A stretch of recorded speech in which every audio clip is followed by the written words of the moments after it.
10 years ago, summer came to Montana with promises nobody should have believed. The brochure looked professional, glossy paper, smiling children around campfires, bold letters declaring Montana Youth Discovery Program, build character, explore nature, create lasting memories. The kind of thing parents wanted to believe in when their 8-year-old daughter needed something more than suburban streets and shopping malls. Cole Brennan had held that brochure in his calloused hands. 41 now, but 31 then, still married then, still believed the world made sense if you followed the rules. Still thought leather patches and motorcycle clubs were the most dangerous thing in his life. He had been wrong about everything. Abby had packed her small backpack herself, pink with purple straps, rolled her sleeping bag tight the way he taught her, stood on the porch of their house in Bozeman wearing new hiking boots and a smile that could break your heart just remembering it. The program director had driven up in a clean van, white, no dents, registration current. Victor Kane stepped out wearing khakis and a pullover sweater. 47 now, but 37 then. Hair neat, smile warm, handshake firm. The kind of man who made parents relax, who made mothers say what a nice young man, who made fathers think their daughters were in good hands. Cole had shaken that hand, had watched Abby climb into the van, had waved as it pulled away, had gone back inside to his wife Karen and said the thing parents always said when they were trying to convince themselves. She'll have a great time. She'll learn so much. She'll be fine. 2 weeks later, the phone call came. Not from Victor Kane, from a park ranger. Words that turned the world into broken glass. Missing. Search ongoing. No sign. Doing everything we can. The search lasted 6 months. Cole rode out every day those first weeks, his Harley tearing through Gallatin National Forest on trails that went nowhere. His brothers from Hells Angels Montana chapter riding beside him, searching, calling her name until voices went raw, finding nothing but trees and silence and the slow death of hope. They found her body when winter released its grip. Miles from the camp, hypothermia, the medical examiner said. Must have wandered off, got turned around. Tragic accident. The kind of thing that happened sometimes despite everyone's best intentions. The investigation closed fast. Victor Kane provided records, testimony, witnesses who said he had done everything right, had searched, had called authorities immediately, had been devastated by the loss. The system looked at a respected program director and a dead child and decided which story was easier to believe. Cole's marriage ended 3 months after they buried Abby. Karen looked at him one morning and said, "I can't do this anymore. Can't look at you, can't stay in this house, can't keep pretending we'll ever be okay." She left on a Tuesday, filed papers on Thursday, signed them without asking for anything except distance. Cole sold the house, sold everything that reminded him of being a father, packed what fit on his bike, and left Bozeman without saying where he was going. Left Hells Angels too. Told Nash, the chapter president, that he needed to ride alone for a while. That while had lasted 10 years. 10 years of highways, of towns with no names, of motel rooms and diners and gas stations where nobody asked questions. 10 years of trying to outrun the memory of a pink backpack and a smile and the sound of a van pulling away, while he waved like an idiot who believed in safety. The brochure had promised lasting memories. That much at least had been true. Now it was November again, and Montana winter was coming early. Cole rode Highway 191 through the Gallatin National Forest because some wounds you couldn't leave behind. You just learned to carry them different. The blizzard hit around midnight, snow thick enough to cut visibility to nothing. Wind that turned every gap in his leather into a knife. The kind of cold that killed if you made mistakes. Cole had made enough mistakes for one lifetime. He rode careful. No rush. Nowhere to be. Just movement because stopping meant thinking, and thinking meant remembering, and remembering meant the kind of pain that never quite faded. He almost missed it. The dark streak across the snow. Too deep to be mud. Too red to be anything but wrong. Cole eased off the throttle, his Harley's engine dropping from roar to rumble. He stopped, boots crunching on packed snow as he dismounted. The wind screamed, but underneath it something else. Something that made the hair on his neck stand up. More streaks, leading off the highway into the forest. Tire tracks veering sharp. Trees with bark scraped fresh. Snow trampled like something had been dragged fighting. Cole stood there longer than he should have. Every instinct screaming at him to get back on the bike and ride, to not see this, to not get involved, to do what he had done for 10 years, which was keep moving and let other people handle their own disasters. But he thought about Abby, thought about pink backpacks and promises that turned into lies, thought about how many times someone could have stopped and didn't, how many chances existed to change an outcome before it became a closed file and a death certificate. He pulled his flashlight, stepped off the highway into the forest, followed the tracks deeper into trees that creaked under the weight of ice. The hunting shed appeared like a cancer, old wood warped by weather, roof sagging under snow, the kind of place that should have been empty, was supposed to be forgotten. But the door hung open and the smell that came out was wrong. Damp and metallic and something else that made his gut twist. Cole pushed the door wider. The hinges screamed. He swept the flashlight beam across the interior and froze. 3 women hung from a rough wooden beam, hands bound behind them with zip ties. Ropes cinched under their arms, keeping their feet inches off the ground. Bodies swaying slightly in the draft like forgotten laundry. Their faces were wrong colors, lips blue, skin mottled, eyes half open but not seeing. Not yet dead, but close enough that the difference barely mattered. Cole moved, no thought, no hesitation, just the muscle memory of someone who had spent 20 years being the kind of man who fixed problems with his hands. His knife flicked open. The blade caught the flashlight beam, and he cut the first rope. The nearest woman dropped. Cole caught her before she hit the floor, his arms wrapping around her waist. She was light, too light. Her breath came in short gasps that sounded like breaking glass. She looked up at him, eyes struggling to focus. Then they locked on the patch on his leather jacket. Hell's Angels. Skull and wings. The symbol most people crossed the street to avoid. Her face went from relief to terror in the space of one heartbeat. Please. The word barely sound. More breath than voice. Please, no. Cole set her down gentle. Step back. Hands up. The universal gesture of harmless. Trying to show he wasn't the threat even though everything about him said otherwise. I'm not here to hurt you. His voice came out rough. A decade of not talking to people will do that. We need to leave now. He cut the second rope. This woman was younger, shaking so hard her teeth chattered. She hit the floor and tried to crawl away from him, got maybe 2 feet before her body gave out. The third rope. The third woman was barely conscious. Her head lolled when he lowered her down, pulse so thin he had to press hard to find it. Cole stripped off his leather jacket. The cold hit him immediate and sharp, but he didn't care. He wrapped it around the first woman's shoulders, then pulled the emergency blanket from his saddlebag. The silver foil crinkled as he draped it over the other 2. They huddled together, 3 women trying to process being alive, trying to understand if the man with the knife and the patch was rescue or just a different kind of nightmare. Cole backed toward the door, maintaining distance, giving them space to breathe and decide whether to trust or run. Can you walk? Not a question, just assessment.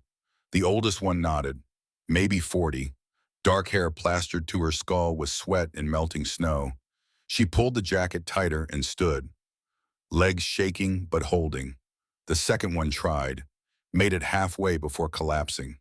Too weak, too cold, too close to done. The third didn't move at all. Cole looked at the shed, at the women, at the blizzard outside. Did the math in his head, 5 minutes to get them somewhere warm or they died anyway.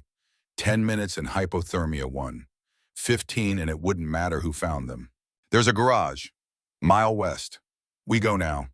The oldest woman met his eyes. Hers were sharp despite the cold, despite the fear, the kind of eyes that had seen bad things before and learned to keep functioning. Why should we trust you? Cole could have said a lot of things, could have explained he wasn't what the patch made him look like, could have promised he was different, could have tried to convince them with words. Instead, he just told the truth. Because you don't have another choice.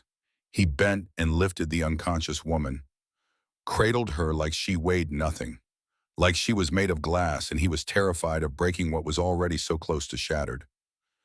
Then he walked out into the blizzard without checking if they followed. They did. The garage was exactly what it sounded like, abandoned, metal walls, concrete floor, the kind of place mechanics used before they went out of business and left their ghost behind. Cole kicked the door open with one boot, set the woman down on a tarp near the back wall, moved fast. Efficiency born from necessity. Found a metal drum, wood scraps, lighter from his pocket. The fire caught on the third try. Flames small at first, then growing, pushing back the dark, creating a circle of warmth that felt like the first good thing any of them had experienced in a long time. The three women gathered near the heat, not close to Cole, as far from him as the small space allowed while still getting the fire's benefit. They watched him the way rabbits watched wolves, ready to bolt, knowing they probably couldn't outrun but unable to stop the instinct. Cole stayed by the door, leaned against the cold metal, lit a cigarette he didn't really want, and watched the smoke curl toward the ceiling. Nobody spoke for a long time, just the sound of wind outside, fire crackling, breath slowly steadying into something that didn't sound quite so much like dying. The oldest woman finally broke the silence. "Who are you?" Cole took a drag, let the smoke fill his lungs, exhaled slow. "Nobody important. You have a Hell's Angels patch." "Yeah. So you're not nobody." Cole looked at her, really looked, saw past the hypothermia and the fear, saw someone who was used to asking hard questions, who made a living getting answers from people who didn't want to give them. "Name's Cole. That's all you need." The second woman spoke up, younger, 30-something. Her voice shook, but she pushed the words out anyway. "Did you?" The sentence died. She tried again. "Are you with them?" Cole knew what them meant, knew what she was asking, knew that to them he looked exactly like another predator. Just a different patch, no. One word, no elaboration, no explanation, just the flat truth. The third woman stirred, eyes fluttering open. She looked around the garage like someone waking in hell and finding it colder than expected. Her gaze landed on Cole and she flinched. "It's okay." The oldest woman reached over, put a hand on the youngest shoulder. She paused, choosing words carefully. "He's not with them. How do you know?"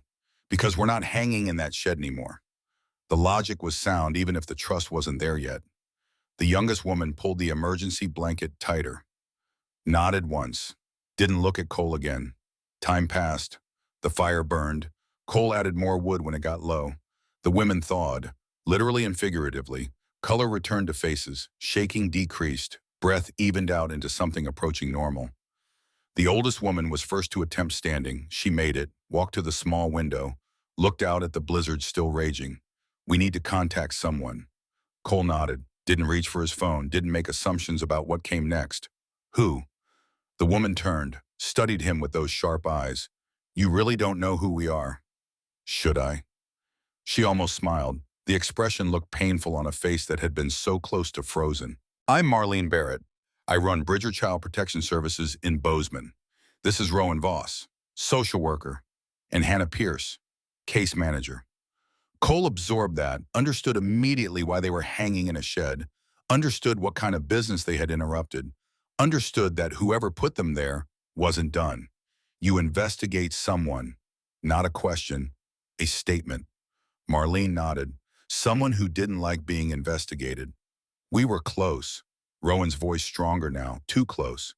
Hannah sat up. Her face was young, late 20s, the kind of face that believed in systems and rules and justice, the kind that learned hard lessons when those things failed. "They took us 4 days ago, said we had 48 hours to tell them where the kids were. We didn't tell." Cole went very still, that particular kind of still that came before violence. That preceded the kind of decisions that couldn't be undone. "What kids?" Marlene walked back to the fire, sat down heavy like the weight of the answer was too much to hold standing. 6 children, all part of an investigation we'd been running for 4 months. We suspected trafficking, a network operating through youth programs, outdoor camps, educational opportunities, the kind of things desperate parents wanted to believe in. Rowan picked up the thread. "We found a pattern, 14 kids over 2 years. Montana, Wyoming, Idaho, all from unstable homes, all vanished into programs that sounded legitimate. All ended up listed as runaways or accidents when they disappeared." Hannah's voice went quiet. "We couldn't wait for enough evidence to satisfy the bureaucracy. So we hid the 6 we knew were targeted, moved them to a safe house. Thought we were protecting them. Marlene finished. Then they came for us instead. The garage fell silent again. Cole stared at the fire, watching flames consume wood, thinking about Abby, about smooth-talking program directors, about how easy it was for children to vanish when adults decided not to see. His hands clenched, released, clenched again. Where are the kids now? Marlene met his eyes. Safe. We didn't tell. They can hang us, beat us, leave us in the snow. We didn't tell. Cole believed her, saw the truth in how she held herself, in how all three of them had stayed quiet despite knowing what it would cost. How long before they figure it out another way? Marlene's jaw tightened. If we're dead, maybe never. If we're alive and talking. Soon, so they'll come back. Yes, Cole nodded, pulled out his phone. No signal this deep in the forest, but that would change once they got closer to the highway. We move in 5 minutes. Can you walk? All three women stood, proving they could, proving they would. Rowan stepped forward, closer to Cole than she'd been since the shed. Why are you helping us? Cole looked at her. Saw the question behind the question. Saw her trying to figure out what his angle was, what he wanted in return. What price came with rescue from a Hell's Angel? He could have said a lot of things, could have explained about Abby, about 10 years of riding, about how sometimes the universe gave you a chance to do the right thing, even if it was too late to matter for the people you'd already failed. Instead, he just said the simplest truth, because you're still alive. They left the garage in a line. Cole first, breaking trail through snow, the three women following, using it as footprints, trusting that each step he took wouldn't lead them into something worse. The Harley sat where he'd left it, snow piled on the seat, engine cold. He brushed it clear, fired it up. The rumble cut through wind like a promise that machines at least were reliable. He couldn't carry all three, not on one bike in this weather, but the garage had been 1 mile from the highway. The highway had a truck stop another 3 miles west. Phone signal, people, warmth that didn't depend on burning scrap wood. Cole pointed, follow my tracks, stay close. You fall, I'll know. They did, walking through snow that came up to their knees, moving slow but moving. Cole rode the bike at a crawl, watching his mirrors, making sure none of them dropped, ready to stop if they did. The truck stop appeared like salvation. Neon lights cutting through the blizzard. Semi-trucks parked in rows. The eternal fluorescent glow of a place that never closed because travelers needed somewhere to exist between destinations. Cole pulled up to the entrance, killed the engine, waited for the women to catch up. When they did, he pulled out his phone. 1 bar of signal. Enough. Call whoever you need. Tell them where you are. I'll wait until someone shows. Marlene pulled out her own phone, miraculously still in her pocket. Dead battery, but the SIM card was what mattered. She borrowed Cole's phone, dialed a number from memory. The conversation was short, efficient. Location, status, instructions to send backup and medical and to secure the safe house immediately. When she hung up, she looked at Cole. They're sending units, 20 minutes. Cole nodded, glanced at the truck stop. Get inside, get warm, get food. I'll be here, you're not coming in. Cole shook his head. Better if I'm not there when they arrive. Questions get complicated. Marlene understood, held out his phone. He took it. Thank you. The words inadequate, but all she had. Cole didn't respond. Just watched them walk into the truck stop. Watched the doors close behind them. Watched through the window as they collapsed into booths and waitresses rushed over with coffee and blankets and the kind of concerned faces that came from seeing people who looked like they'd barely survived. He pulled out a cigarette, lit it, sat on his bike in the parking lot, and thought about 6 kids he'd never met. About whether they were really safe. About what happened next. His phone buzzed, text from a number he hadn't used in a decade. Nash, chapter president, Hells Angels, Montana. You good? Cole stared at the message, thought about how to answer, settled on truth. No. Need to talk, got a situation. 3 dots appeared, disappeared, appeared again. Where? Cole typed the truck stop name, added 1 more line. Might need the Brotherhood for this one. The response came back in seconds. On my way. Cole pocketed the phone, finished his cigarette, watched police lights appear in the distance. Red and blue cutting through snow. Coming for the women, coming to take statements and start investigations and do all the things systems did when they finally paid attention. He started his bike, rode to the far corner of the lot, watched from a distance as officers went inside, as ambulances arrived, as Marlene and Rowan and Hannah were wrapped in real blankets and guided to warm vehicles. None of them looked for him. He'd asked them not to mention the man on the motorcycle, had said it would be easier for everyone if he stayed off the paperwork.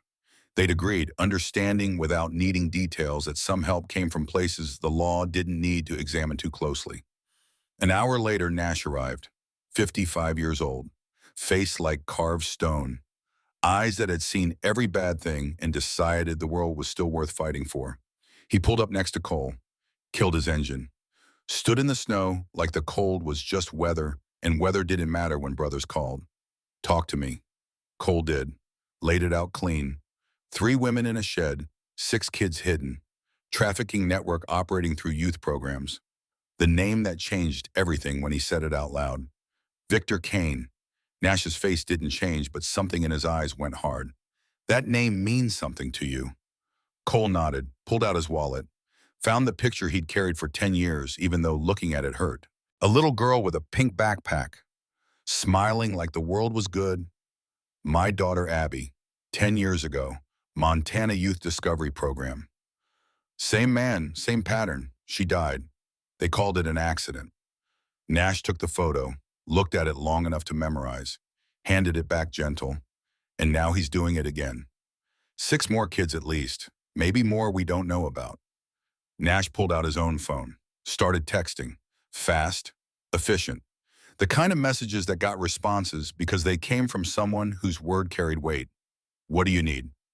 Cole had thought about this during the ride to the truck stop, during the hour waiting, during the 10 years before that when he'd ridden alone and tried to convince himself it didn't matter anymore. I need to find those 6 kids before Kane does. I need to make sure they stay alive. He stopped, started again. I need to do what I couldn't do for Abby. Nash nodded, understanding everything that wasn't being said, understanding that this was redemption or revenge or maybe just the only thing that made sense anymore. How many brothers you need? Cole looked at his old friend, his chapter president, the man who had ridden beside him searching for Abby until hope died and there was nothing left to find. All of them. Nash smiled. The expression was not kind, was not warm, was the smile of men who had lived hard lives and learned that sometimes kindness meant standing between predators and prey. You got them. He made one call, spoke for less than a minute. When he hung up, he looked at Cole. Everyone within 200 miles is rolling. 3 states, 180 brothers. They'll be here by dawn. Cole felt something in his chest loosen. Something that had been tight for 10 years, not gone, not healed, but different. Like a wound that finally had a chance to close if he could just finish what should have been done a decade ago. Thank you. Nash shook his head. Don't thank me yet. This gets complicated. 6 kids, federal investigation, trafficking network. We step in, we're going to draw attention. Cole knew that, knew what it meant, knew that Hell's Angels helping with anything made headlines and questions and the kind of scrutiny that made life harder. I know, if you want to keep the club out of it. Nash cut him off. Brother, those kids need help. We help. Everything else we figure out after. Simple as that. No debate, no calculation of cost. Just a straightforward truth that when kids were in danger, you didn't worry about optics or politics or what came next. You moved. Cole felt something else shift. The distance he'd maintained for 10 years. The wall between him and the Brotherhood. The belief that he'd given up the right to stand among them when he left. I walked away. After Abby, I left the club. Nash's voice was quiet. You took time. We understood. Brothers don't abandon brothers just because they need to ride alone for a while. Your patch was always waiting. Cole looked down at his jacket. At the Hell's Angels symbol he'd worn so long, it felt like skin. At the thing that made civilians cross the street and mothers pull their children close and police watch a little harder. At the thing that also meant family, meant standing together, meant when one of your own called in the middle of a blizzard and said he needed help, you didn't ask questions. You just came. I'm not the same person who left. Nash shrugged. None of us are. 10 years changes everyone. Question is whether you're ready to be part of something again. Because once we start this, we finish it all the way, no matter what it costs. Cole thought about Abby, about the pink backpack, about 10 years of trying to outrun guilt, about 3 women who had refused to give up 6 children, even when it meant hanging in a shed to freeze, about how sometimes you got chances you didn't deserve, didn't earn, just got handed to you by a blizzard in wrong place and the sound of someone knocking weakly against a wall. I'm ready. Nash extended his hand. Cole took it. The grip was firm. Final, a contract made not with words but with the understanding that some promises you kept even when keeping them hurt. Good. Nash released his hand, checked his phone. First group is 40 minutes out. By dawn, we'll have a perimeter. By noon, we'll have a plan. By tonight, those kids will be safe or we'll know why they're not. Cole nodded, felt a familiar weight of purpose. The thing he'd lost when Abby died. The thing he'd tried to find in a decade of roads that went nowhere. One more thing. Nash's voice was serious. This Victor Kane, if we find him, if we get between him and those kids, there's going to be a moment where we have to choose. Choose what? Between law and justice, between procedure and protection, between doing this the right way and doing it the fast way. Cole understood. Understood that Nash was asking what happened if they found Victor Kane before the police did. What happened if they had proof he'd hurt children? What happened if the system looked like it would fail again? We do it clean. Cole's voice was certain. No revenge, no shortcuts. We find the kids, we keep them safe. We hand Kane to the law with enough evidence they can't ignore it. And if the law fails, then we make sure he can't hurt anyone else. But we do it legal. I'm done letting anger make my choices. Nash studied him, seeing the truth of it, seeing that Cole had spent 10 years learning the difference between justice and vengeance, between fixing things and just breaking them different. Okay, we play it your way. Clean, legal, by the book. He paused. But if Kane runs, if he tries to vanish, if he puts one more kid in danger, then we stop him, whatever it takes. The unspoken understanding hung between them, that there were lines, that they would try to stay on the right side, but that when it came to protecting children, those lines became suggestions instead of rules. Cole's phone buzzed, text from Marlene. She'd gotten his number before they separated. The safe house location is 2847 Cottonwood Road, outside Bozeman city limits. White house, red door, basement. I told them to stay hidden no matter what. Cole showed Nash the message. That's where we start. Make sure the kids are still there. Make sure nobody's found them yet. Nash was already texting. Wire and 4 others are closest. I'm sending them now. They'll secure the location and report back. Cole looked at the truck stop, at the police vehicles still parked outside, at the system doing its job now that someone had forced it to pay attention. Then he looked at the road, at the darkness beyond the lights, at the places where kids hid and predators hunted and the world kept turning whether anyone was watching or not. 180 brothers were coming. A perimeter was forming. And somewhere out there, 6 children waited to find out if rescue was real this time or just another promise that would break. Cole pulled on his gloves, started his bike. The engine roared to life, familiar, reliable, the sound of movement, of purpose, of finally having a direction that mattered. Nash mounted his own bike, looked at Cole. You sure about this? Once we start, there's no stopping. Federal investigation, trafficking network. Whatever we find, we're in it. Cole thought about a little girl in a pink backpack, about 10 years of roads that led nowhere, about 3 women who'd chosen to hang rather than betray children they'd sworn to protect, about how sometimes you got one more chance to do the thing you failed at the first time, and maybe that chance came from blood streaks in snow and a blizzard in the decision to stop when everything said keep riding. I'm sure, then let's go bring those kids home. They rode into the darkness. 2 bikes, 2 men. The first edge of a perimeter that would grow to 180 by dawn. The beginning of something that would end with children safe or everyone knowing exactly why they weren't. Behind them, the truck stop glowed. Marlene and Rowan and Hannah were giving statements, talking about trafficking networks and youth programs and men who smiled while they hunted. Ahead of them, Bozeman waited, in a white house with a red door, and 6 children who had been promised safety so many times the word had stopped meaning anything. Cole rode faster, not running anymore, not hiding, just moving towards something instead of away from it. The blizzard was ending, dawn was coming, and whatever happened next would finish what began 10 years ago when a man named Victor Kane took a little girl in a pink backpack and taught her father that the world was crueler than he'd ever imagined.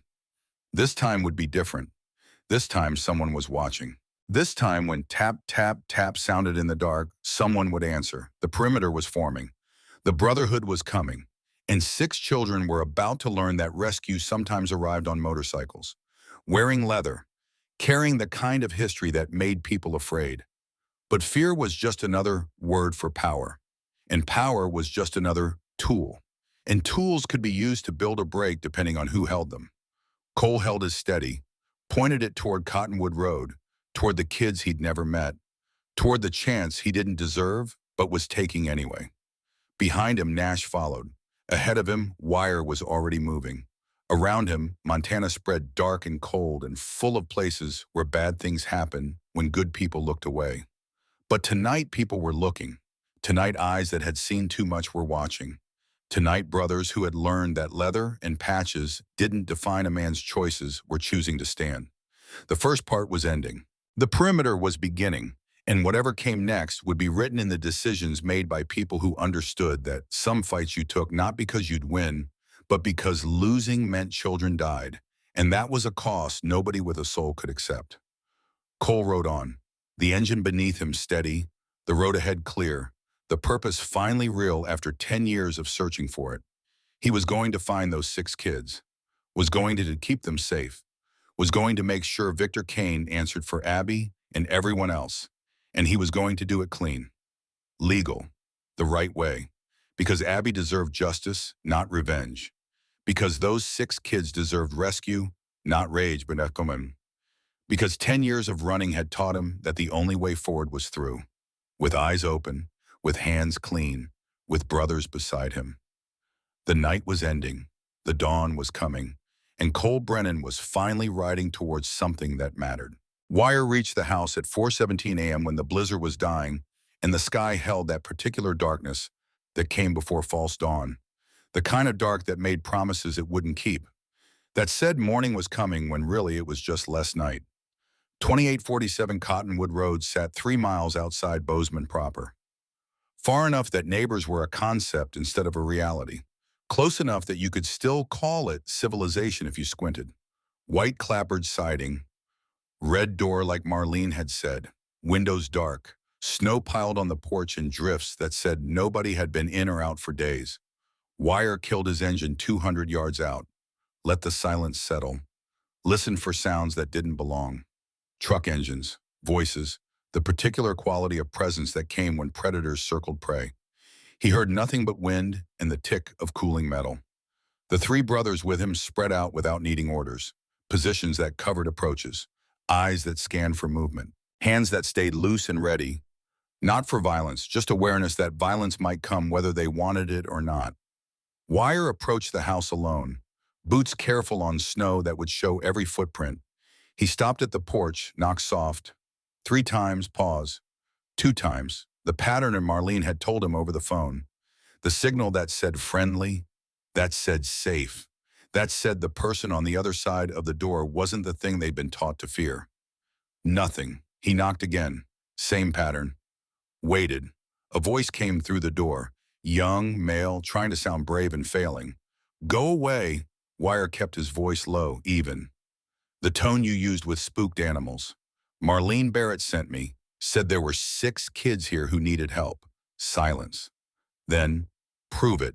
Wire understood. Understood that these children had been promised things before. That promises had turned into traps. That adults were the enemy now, regardless of what they said. She said the oldest is 12. That he's been keeping the others safe. That he's scared but won't show it because someone has to be strong. More silence. Longer this time. Then the sound of locks turning. The door opened 6 inches, chain still engaged.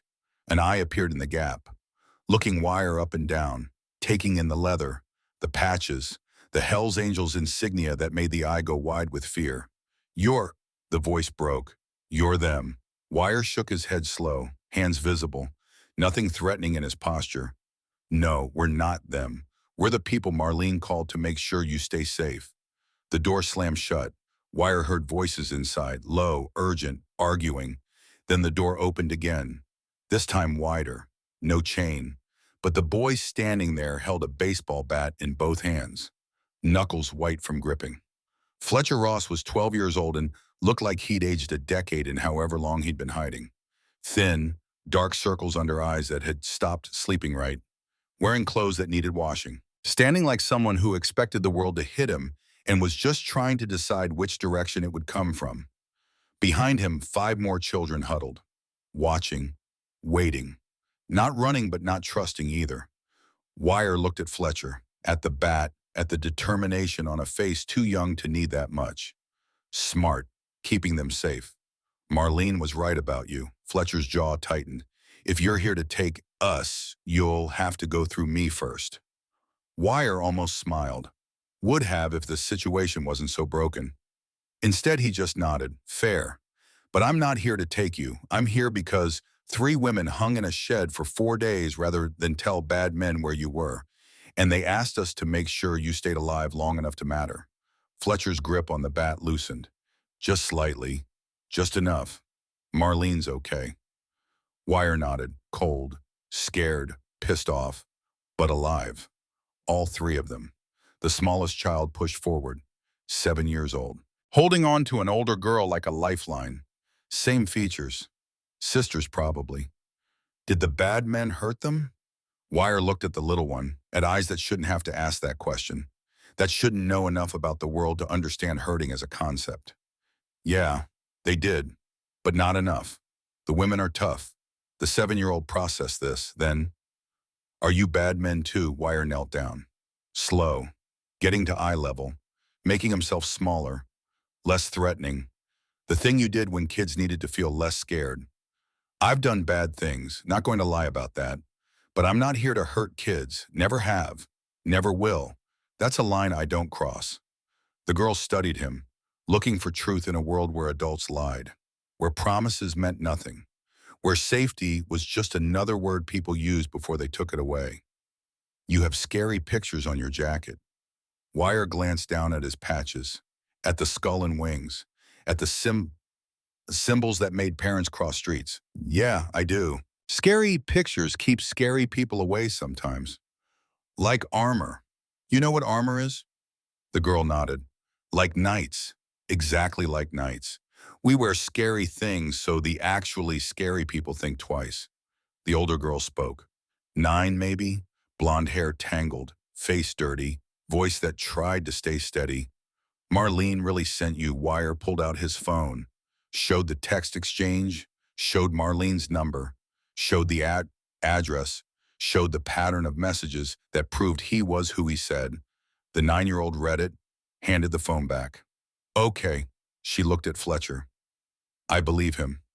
Fletcher took longer, looked at Wire, at the brothers visible through the window, at the motorcycles sitting silent in the dark, at all the evidence that said these were dangerous men who lived dangerous lives.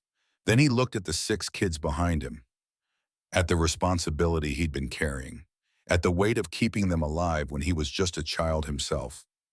He lowered the bat. "If you're lying, we'll fight." Wire stood, nodded once. "If I'm lying, you should." Fletcher stepped back. "Let Wire enter." The house was cold. No heat, no electricity, just what little warmth came from 6 kids huddled together under blankets that weren't enough. Food wrappers scattered on the floor, water bottles mostly empty, the evidence of children trying to survive without knowing how. Wire did a quick assessment. Medical first, then security, then comfort. Anyone hurt? Fletcher shook his head. Hungry, cold, scared. But nobody's hurt. Wire pulled out his radio, keyed it once. House secure, 6 kids confirmed. All mobile, need heat, food, water. and probably a counselor, but that's above my pay grade. Copy. Medic's coming. ETA 10 minutes. Wire looked at the children, at six faces watching him with a mixture of hope and terror, at the oldest trying to hold it together, at the youngest already crying quiet tears, at the ones in between just trying to figure out if this was rescue or trap. I know you don't know me. Know you've got no reason to trust. But here's what's going to happen. A man called Medic is coming. He's going to bring blankets, food, check to make sure you're okay. Then we're going to figure out how to keep you safe for real. Not hiding safe, actually safe. The 9-year-old spoke again. What's your name, Wire? That's a funny name. It's a nickname. My real name's boring. What is it? Wire smiled. Kenneth. But if you call me that, I won't answer. The girl almost smiled back. Almost. I'm Willa. That's my sister Bryn. She's scared. We all are. Wire's voice was gentle. Nothing wrong with scared. Means you're smart. Another girl pushed forward. 10 years old, holding something in her hands. A phone. Cracked screen but still functional. I recorded them. The bad men. Talking about. She stopped. Started again. About what they do with kids. Wire looked at the phone. Understood immediately what he was holding. Evidence. The kind that changed everything. What's your name? Iris. Iris. That's a good, strong name. Can I see the phone? I promise I'll give it back.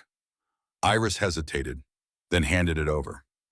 Wire pulled on gloves from his pocket, the nitrile kind that kept fingerprints clean, kept evidence uncontaminated.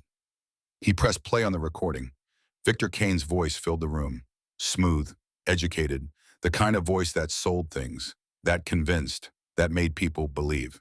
The Montana operation needs streamlining. 3 pickups this month, 2 in Wyoming, 1 in Idaho, all through the youth development programs. Parents sign the forms. We have legal cover. Then transport happens during the camping trips. Clean, untraceable. Another voice, younger, nervous. What about the Barrett woman? She's asking questions. Kane's voice went cold. Then we provide answers, the kind that make asking questions a permanent inconvenience. The recording ended. Wire stood very still, feeling the weight of what he'd just heard. The proof, the admission, the casual discussion of children as commodities, of murder as inconvenience. He looked at Iris. You're brave. You know that, braver than most adults I know. Iris shrugged. I just pushed record. Brave would be stopping them. You did stop them? This recording.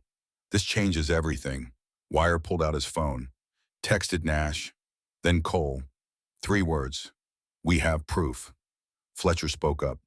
What happens now? Wire looked at him. At the 12-year-old who'd held a baseball bat against the world, who'd kept 5 kids alive in a freezing house with no power, who'd done what adults couldn't or wouldn't. Now we make sure Victor Kane never hurts another kid. And we make sure you 6 get to be children again instead of soldiers. The sound came from outside, soft, wrong, the scrape of boots on wood, the particular creak that came when weight pressed on old boards. Wire's hand moved to his radio, pressed once, the silent alert that said threat incoming. Then he moved to the window, looked through the gap in curtains. A truck, dark-colored, parked where it shouldn't be. 3 men getting out, moving with purpose. One carried a crowbar. Another had what looked like a gun tucked into his waistband. Wire turned to Fletcher. Back door. Now. Take them out quiet. My brothers are out there. They'll get you clear. Fletcher's face went white. They found us. Wire shook his head. They found the house. But they're not finding you. Go. Fletcher moved, gathering the other kids. Willa took Bryn's hand. Iris clutched her phone. The others followed, moving fast but quiet. The way children learned when noise meant danger. Wire waited until they were out. Then he moved to the front door, stood behind it, pulled his knife. Not to use, just to have, just in case talking stopped working. The knock came, hard, demanding. The knock of people who expected doors to open because they said so. Wire didn't open it. The second knock, harder. And then the crowbar hitting the lock. Wood splintering, the door smashing open. The first man through stopped when he saw Wire, saw the patches, saw the knife, saw the expression on Wire's face that said violence was an option he'd considered and rejected but could revisit if circumstances changed. Wrong house? The man with the crowbar smiled. It wasn't friendly. Don't think so. Got reports 6 kids holed up here. Need to have a conversation with them. Wire stood his ground. House is empty. Check if you want. But the kids aren't here. The man moved forward. Wire stayed still. Behind him through the broken door, 2 of his brothers appeared. Silent. Just there, just present. The math changing from 3 against 1 to 3 against 3. The man stopped. This isn't your business. Wire tilted his head. See, that's where you're wrong. The moment you broke that door, it became my business. The moment you came hunting kids, it became every decent person's business. And the moment you stepped onto this property, you became the problem I'm solving. The man's hand moved toward the gun in his waistband. Wire's brothers tensed. The moment hung suspended. Violence possible. Not inevitable yet, but close. Then headlights cut through the darkness. More bikes arriving. The sound of engines multiplying. 4 became 8. 8 became 20. 20 became a wall of chrome and leather, and men who'd decided this was the line. The man with the crowbar looked at the odds, did the math, made the smart choice. This isn't over. Wire's voice stayed even. Yeah, it is. You just don't know it yet. The 3 men backed toward their truck, got in, drove away fast, leaving tire tracks in fresh snow, leaving Wire and his brothers standing in the wreckage of a door, leaving 6 kids safe because someone had been there when hunting season opened. Wire pulled his radio. Kids clear. Medic's voice came back. Got them, all 6, moving to secondary location now. Wire allowed himself one deep breath, the kind you took when crisis passed and adrenaline needed somewhere to go. Then he looked at his brothers. Document everything, photographs, broken door, tire tracks, boot prints, all of it. This is evidence now. One brother pulled out a camera, started shooting. Another checked for dropped items, physical proof that someone had come, had threatened, had failed. Wire walked to where the kids had been hiding, found a small drawing on the wall, stick figures, 6 kids, 3 women, and what looked like motorcycles forming a circle around them. Iris had drawn it, her way of processing, of understanding, of hoping. Wire took a photo, this one for himself, for the moment when doubt crept in and he wondered if any of this mattered. Proof that sometimes it did. His phone buzzed. Cole, Wire, location. Wire sent coordinates, not the house anymore. The secondary location where Medic had taken the kids. A different kind of safe. The kind that moved. That adapted. That didn't get found because staying still meant dying. 20 minutes later, Cole and Nash arrived. The full force of what 180 brothers looked like when they decided a thing mattered. Not all in one place. That would be stupid. But in positions. Covering roads. Watching approaches. Creating what military people called force projection, but what really just meant we're here and we're not leaving. Cole found Wire at what used to be a hunting outfitter's supply depot before the business went under. Now it was just empty buildings and forgotten purposes. Good sight lines, multiple exits, the kind of place that worked when you needed to disappear. Inside, 6 kids sat around a space heater, wrapped in actual warm blankets, eating actual food, looking at actual adults who weren't lying to them. Cole stopped in the doorway, looked at them, saw Abby in every face and how they watched him with fear and hope mixed, in how they didn't trust but wanted to, in how they'd learned the worst lessons first and were trying to unlearn them. Fletcher stood, facing Cole, still protecting even though protection had arrived, still being strong because someone had to be. Are you in charge? Cole shook his head. Nobody's in charge. We're just people who showed up when you needed people. Fletcher processed this. Then, why Cole could have given a dozen answers, could have talked about Abby, about redemption, about how sometimes the universe gave you chances to fix what you broke. Instead, he told the simplest truth. Because you're kids, and kids shouldn't have to fight to stay alive. Willa spoke up, the 9-year-old with the tangled hair and the sister she wouldn't let go of. Are you going to take us somewhere? Cole knelt down, getting to her level, making himself less intimidating. Yeah, somewhere actually safe, with people who know how to keep kids protected, but not until we're sure the bad men can't follow. Is it cold there? The question hit Cole sideways. The particular innocence of it, the worry about comfort when survival was still in question, the very childlike concern that proved these were still children despite everything trying to make them soldiers. No, it's warm, has beds, food, people who will make sure you're okay. Willa nodded, satisfied. Then, what's your name, Cole? Are you scary? Cole thought about that, about how to answer honestly. Sometimes, when I need to be, but not to kids, never to kids. Willa seemed to accept this. Turned to her sister Bryn, whispered something. Bryn looked at Cole, then buried her face in Willa's shoulder. Still too scared, still learning that maybe rescue was real this time.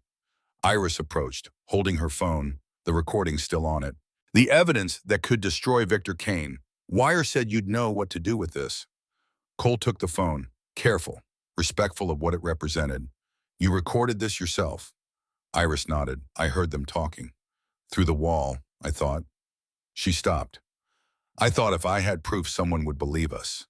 Cole looked at this 10-year-old girl who'd been smarter and braver than most adults, who'd thought to gather evidence when the world was falling apart, who'd trusted that somewhere someone would listen. People will believe this recording. It's everything. He handed the phone to Wire. Documented, chain of custody, timestamps, witnesses.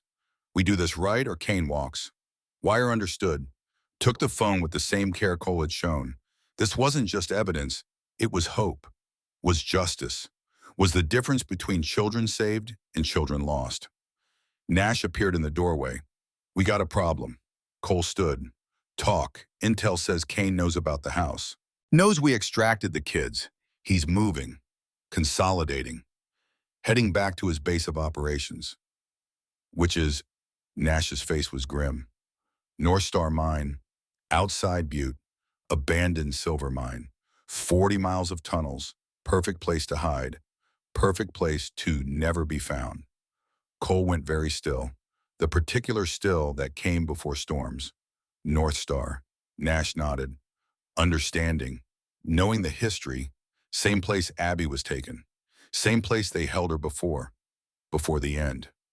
Cole's hands clenched, unclenched, the physical manifestation of 10 years of anger learning to coexist with purpose. Then we go there, we end this where it started.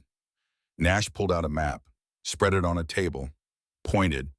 Intelligence says Kane has 8 men with him. They're holed up in the main shaft, probably planning to wait us out. Figure we'll give up, figure the law will be too slow, figure they can vanish once heat dies down. Cole studied the map, the mine, the access roads, the terrain that made approach difficult. How many brothers can we put on site? Nash did the math. 60 to the mine, another 120 on perimeter. Every road in or out, every trail, every path. Nobody gets in or out without us knowing. Cole nodded, looked at Wire. The kid's Wire gestured to Medic, who'd been sitting quiet with the children, making himself small. None threatening. Just there, I'll stay. Keep them secure. Move if we have to. But they're safe. Cole looked at the 6 kids, at Fletcher standing guard, at Willa holding Bryn, at Iris clutching her phone, at the other 3 who hadn't spoken yet, who were still processing, still trying to understand if rescue was real or just delayed danger. We're going to finish this. When we come back, Kane won't be able to hurt anyone. You understand? Fletcher met his eyes. You're going to kill him. Cole shook his head. No. We're going to make sure he faces what he's done. Make sure a judge hears this recording. Make sure a jury decides. We do it the right way. Why? Because you deserve justice, not revenge. You deserve to know the system worked this time, that adults did their job, that promises kept are possible. Fletcher didn't look convinced, but nodded anyway. The ride to North Star took 90 minutes, 60 brothers moving in groups, staying off main roads, using paths that existed on no map but in memory, the kind of terrain knowledge that came from living somewhere long enough to know every shortcut. Cole led the first group, Nash beside him, behind them men who'd ridden together for decades, who knew each other's moves without speaking, who'd learned that sometimes brotherhood meant standing in cold darkness, waiting for something terrible to be finished. The mine entrance appeared as dawn broke proper. Old steel door, rusted but reinforced. Chain link fence meant to keep people out, but mostly just marking territory. Warning signs that nobody read, because warnings were suggestions to people who'd already decided. Cole stopped his bike half a mile out. The sound would carry in the clear air, would announce them. He wanted silence.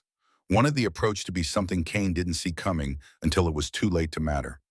They walked the last distance, 60 men moving quiet, spreading to positions that covered the entrance. That blocked escape routes. That created what Nash had promised. A perimeter. Not metaphorical, actual. Wire moved to the door, picked the lock with tools that made the job look easy. The kind of skill you learned in places that didn't ask questions. The kind that made law enforcement nervous and criminals more so. The door opened without sound. Wire had oiled the hinges first. Always prepared, always thinking steps ahead. Cole entered first. Flashlight beam cutting through darkness. The mine smelled like memories. Damp rock, old fear. The particular scent of places where bad things happen and nobody cleaned up after. His boots echoed on stone, the sound carrying deeper into the earth, announcing presence whether he wanted to or not. The tunnel stretched, branching, complex, the kind of layout that took time to learn. But Cole had been here before, 10 years ago, searching for Abby, learning every twist, every turn, every dead end that led nowhere except pain. He knew where Kane would be, knew where the main chamber was, where people hid when they thought hiding was enough. The walk took 10 minutes, felt like hours, every step carrying weight, every breath measured, every moment building towards something that couldn't be undone once started. The chamber opened sudden, large space carved from living rock, lit by battery lanterns that cast shadows that moved wrong, and in the center filing cabinets. Desks, paperwork, the bureaucracy of evil, the documentation that made trafficking look like business. That made children into numbers. That made horror into accounting. Wire moved immediately to the files, pulling drawers, photographing, documenting. His hands steady despite what he was finding. Cole. His voice was quiet, controlled. But underneath it, something that said, "Look at this. Look at what we found." Cole moved to the cabinet, pulled the drawer, Wire indicated. Files, dozens of them. Each one a child, each one a name that became a case number, each one a life interrupted, stolen, ended. He flipped through, forcing himself to look, to bear witness, to carry the weight of what Kane had built. Then he found it. The file that made 10 years collapse into one moment. Subject A 2015, Abigail Brennan. Age 8, status liability eliminated, the words clinical. Cold, reducing his daughter to a problem solved, to an inconvenience removed, to nothing more than paperwork filed and forgotten. Cole stood very still, the kind of still that came before breaking, before rage, before the loss of control that he'd promised himself wouldn't happen. He breathed, in through nose, out through mouth, the way you did when panic waited, when violence beckoned, when every instinct said, burn it all down and sort the ashes later. Wire's hand on his shoulder, gentle, grounding. We document it, we preserve it, we hand it to people who will make it matter. Cole nodded, unable to speak, unable to trust his voice. Just nodded and stepped back and let Wire do the work because work was what kept you human when humanity wanted to leave. Nash appeared in the entrance. Found them, 8 men, side tunnel, holed up with supplies. They know we're here. Cole found his voice. It came out steady, surprisingly so. Can they escape? Nash shook his head.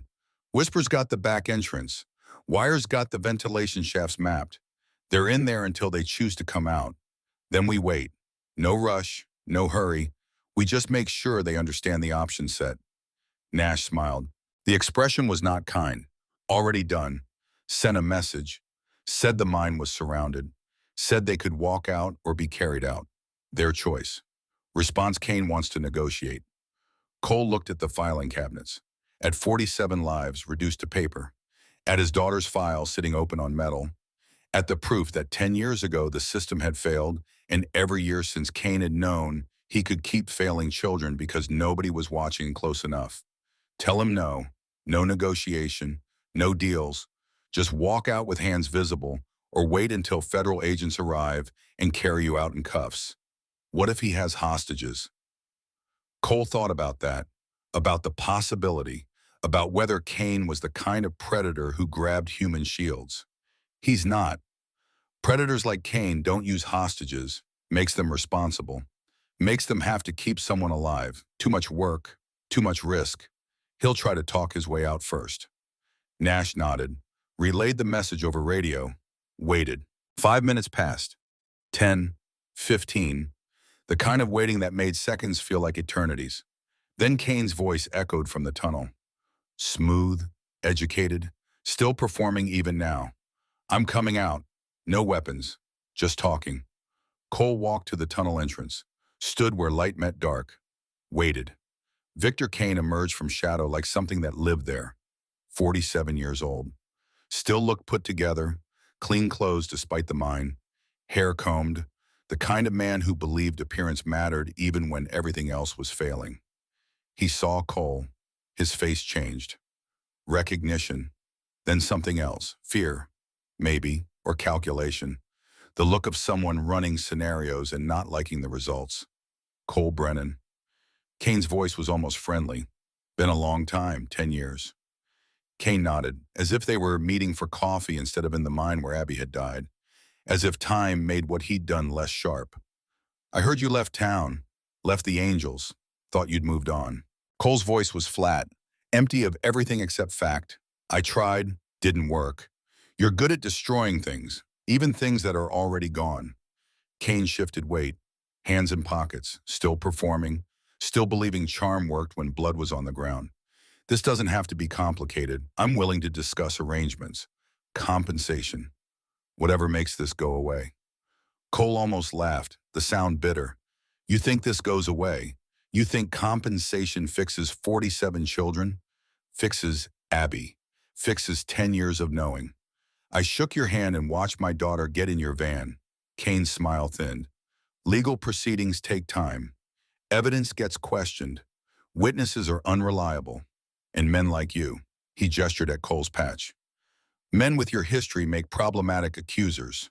Cole stepped closer, not threatening, just closing distance, making Kane see the man in front of him instead of the convenient category. Here's what's going to happen. Federal agents are 20 minutes out. They're going to take you into custody. They're going to process 47 files. They're going to hear a recording of you discussing children-like products. And they're going to make sure you never see daylight again. Kane's composure cracked. You can't prove anything. Those files are allegations. The recording is hearsay. I have lawyers. Good ones. Cole pulled out his phone, showed the photo of Abby's file, of the clinical language that made murder into paperwork. Liability eliminated. That's what you called her. Like she was a problem, not a person. Kane looked at the photo, then at Cole. Calculation failing, performance dying, reality setting in. I want immunity, cooperation in exchange for reduced charges. Cole's voice went cold. You want immunity for 47 children, for 10 years of hunting, for Abby. He stepped closer, close enough to smell Kane's fear under the cologne. No, no immunity, no deals. You answer for all of it. Every child, every family, every life you treated like inventory. Behind Kane, his men appeared, nervous, seeing the brothers filling the chamber, seeing the odds, seeing that talk time was over. Nash stepped forward, federal agents inbound. You walk out now, you walk. You wait, we carry you. Your choice, but choose fast. The sound of sirens in the distance. Growing.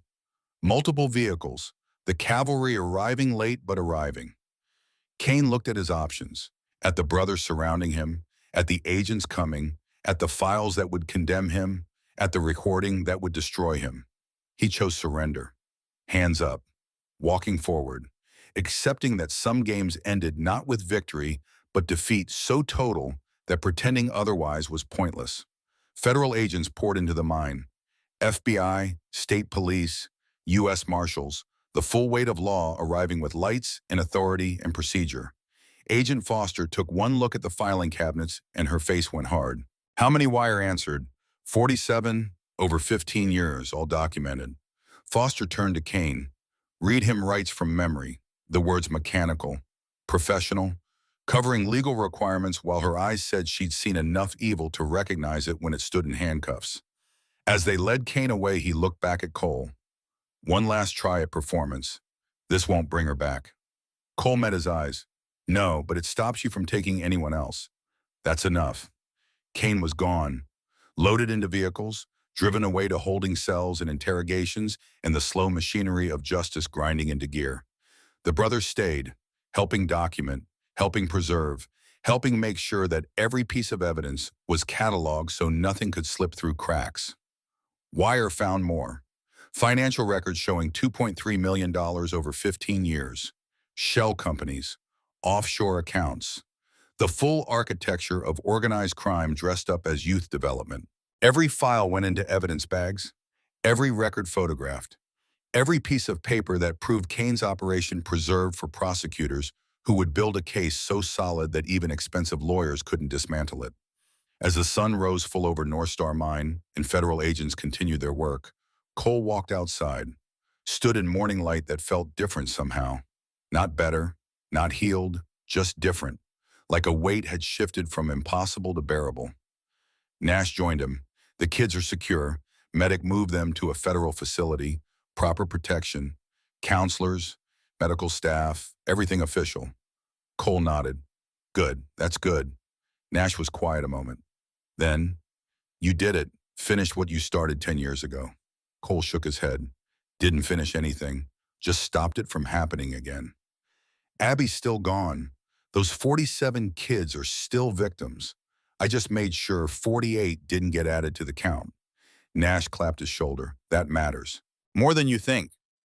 Cole looked at his friend, at the man who'd ridden beside him searching for Abby, who'd stood by him when he left the Angels, who'd come when called after 10 years' silence. Thank you for showing up, for bringing everyone, for... He stopped, unable to finish.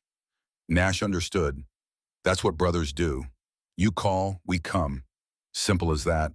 They stood together in the dawn, watching federal agents work, watching the evidence of 15 years of evil being carefully dismantled and preserved, watching justice happen in incremental steps that would eventually add up to something that mattered. Cole's phone buzzed. Text from Marlene Barrett. The kids are asking about the man who found us, asking if he's okay. Thought you should know. Cole stared at the message, at the idea that children he'd never met were worried about him. That concern existed both directions. That maybe rescue wasn't just about action, but about the connections formed in crisis. He typed back, "Tell them I'm fine. Tell them they're safe now. Tell them adults did their job this time." 3 dots appeared.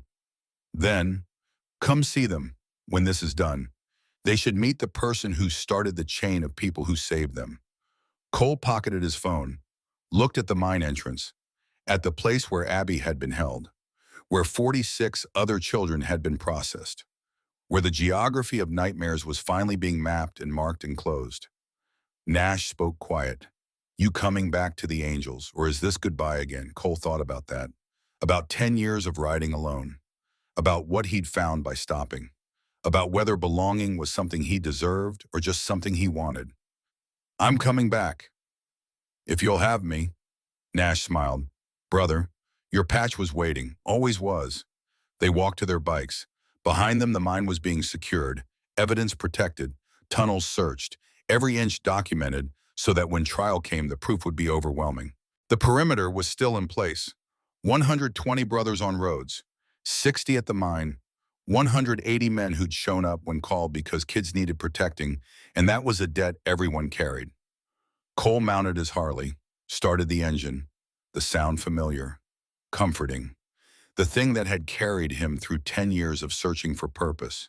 He'd found it, not in running, not in hiding, but in stopping, in listening, in answering when tap, tap, tap sounded through a blizzard. Nash pulled alongside. Where to now? Cole thought about 6 kids waiting, about women who'd hung rather than betray them, about a system that had finally worked because enough people forced it to. Bozeman. Need to check on some kids who probably need to see that promises can be kept. They rode, 2 bikes, Two men, the leading edge of a perimeter that would hold until every child was safe, until every threat was neutralized, until the job was done.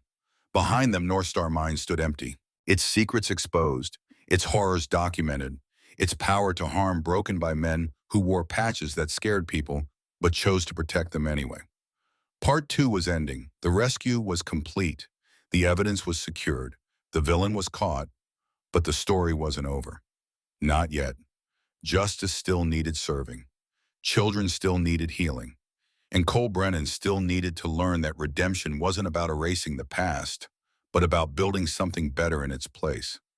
The road stretched ahead. The dawn was full. And somewhere 6 children waited to see if the man who'd saved their protectors would come see them, would prove that scary-looking people could be exactly who scared kids needed. The answer was yes.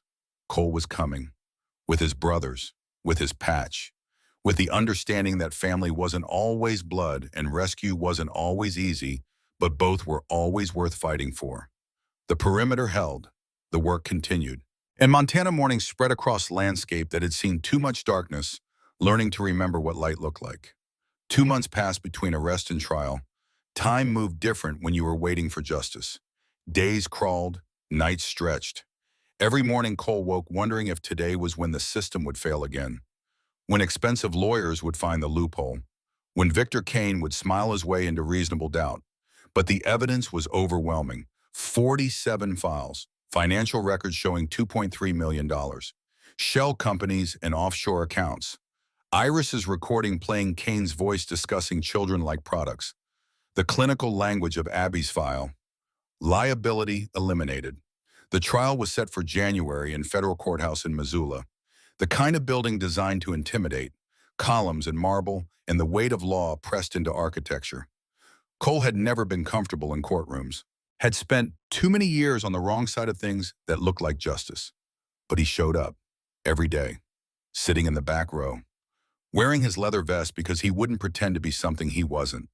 The Hells Angels patch drawing looks from bailiffs and whispers from spectators, but nobody asking him to leave because he had every right to witness.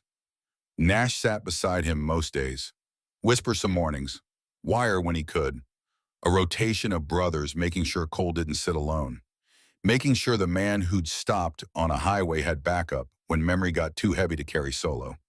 The prosecution was led by Janet Cross, 40-something, sharp features, eyes that had seen enough child victims to fuel rage that burned cold instead of hot. The kind of prosecutor who built cases like walls, brick by brick, fact by fact, until there was no gap for lies to slip through. Defense was exactly what you'd expect. Expensive suits, practiced sympathy, the argument that procedures hadn't been followed, that evidence was tainted, that recordings could be faked, that files were just paperwork and paperwork wasn't proof. But paper was all they had, because when you documented 15 years of trafficking, you left evidence that couldn't be explained away. The trial started on a Monday when snow was falling light outside and the courtroom was packed with victims' families, with reporters, with people who needed to see that sometimes monsters got caught. Victor Kane sat at the defense table looking exactly like a man who believed his charm would save him. Clean suit, calm expression. The performance continuing even as the walls closed in. Judge Sarah Morrison presided, 62 years old, 25 years on the bench. Face that gave nothing away but eyes that said she'd seen every variety of evil and wasn't impressed by new packages. Opening statements laid the foundation. Prosecution methodical. Building the pattern. The scope. The sheer calculated cruelty of a man who'd turned children into commodities. Defense tried sympathy, talked about a dedicated program director overwhelmed by circumstances, about tragic accidents and misunderstandings, about how rushing to judgment destroyed innocent lives. Then evidence started. Wire testified first, walking the jury through the filing cabinets. The 47 names, the clinical documentation of children processed like inventory, photos displayed on screens, each file a story, each story ending wrong. The jury's faces changed as days progressed, shock becoming horror, becoming rage held in check by procedure. Financial experts testified, following money through shell companies, through offshore accounts, through the architecture of organized crime that made trafficking look like business. Medical examiners testified, reopening cases among Kane's documented victims. 14 deaths initially ruled accidental showed patterns when examined together. Hypothermia cases with unexplained restraint marks. Drownings with bruising, inconsistent with water accidents. The kind of details overlooked when cases were reviewed individually. But together they formed a picture. Systematic, deliberate, murder disguised as tragedy. But the hardest testimony came from the survivors. Marlene Barrett took the stand on day 4. Walked to the witness box with her back straight, with the posture of someone who'd hung in a shed for 4 days and decided that wasn't going to break her. Janet Cross approached General. Ms. Barrett, can you tell the jury what Bridger Child Protection Services does? Marlene's voice was steady, practiced from years of speaking for children who couldn't speak for themselves. We identify at-risk children, investigate abuse, work with families and law enforcement to keep kids safe. It's what we were supposed to do, what the system is supposed to do. And did you notice a pattern, starting approximately 4 months before your abduction?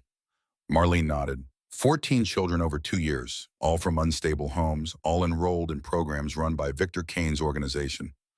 All disappeared, classified as runaways or accidents. But the pattern was too clean, too consistent. What did you do with that information? We investigated, quietly, because accusing someone like Mr. Kane required evidence that would survive scrutiny.